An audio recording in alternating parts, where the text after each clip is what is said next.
Look, I know Falcons fans aren't happy right now because last night the Falcons kind of shocked everybody, choosing to select Washington's Michael Penix with the 8th overall pick. And you might be asking yourself the same question I was asking myself last night when I watched Atlanta take Penix, which is, what the heck is Atlanta thinking? You just signed Kirk Cousins to a 4-year, $180 million contract just to draft a QB a month later? Like, why didn't you take Rome Odunze, a guy that could be a great target for Kirk Cousins that could help you win now? But then I had to think about the future, the outlook of this team.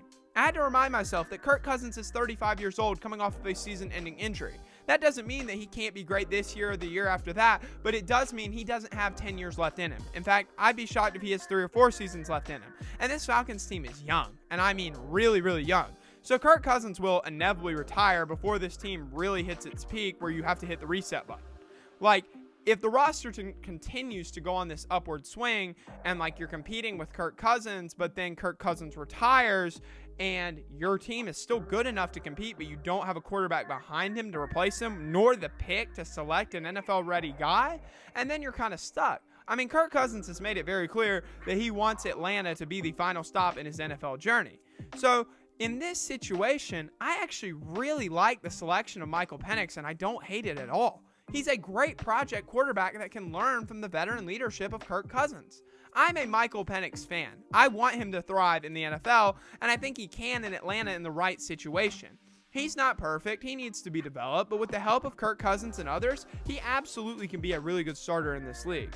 To me, his arm was arguably the best in the draft, leading the FBS in passing yards this past season with 4,900, and that's absolutely what stands out to me about him.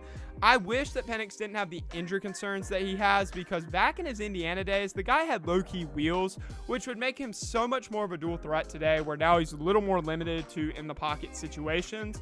In fact, that reason is part of the reason I believe Michigan gave him such a hard time in the national championship game, is just because he was more confined to the pocket. But to say that the guy is completely hopeless, that's just not true. I'm picking up what Terry Fontenot is doing here. I like his thought process. Look, we got our guy for the now, and we have our guy for the future, who also can learn from the guy of the now. Now, there are reports that Kirk Cousins wanted to see the Falcons grab a guy to help them win in 2024, and I think that's completely understandable. Like, Kirk is at the end of the road, and he wants to win now more than ever. But truly, I see this as a win.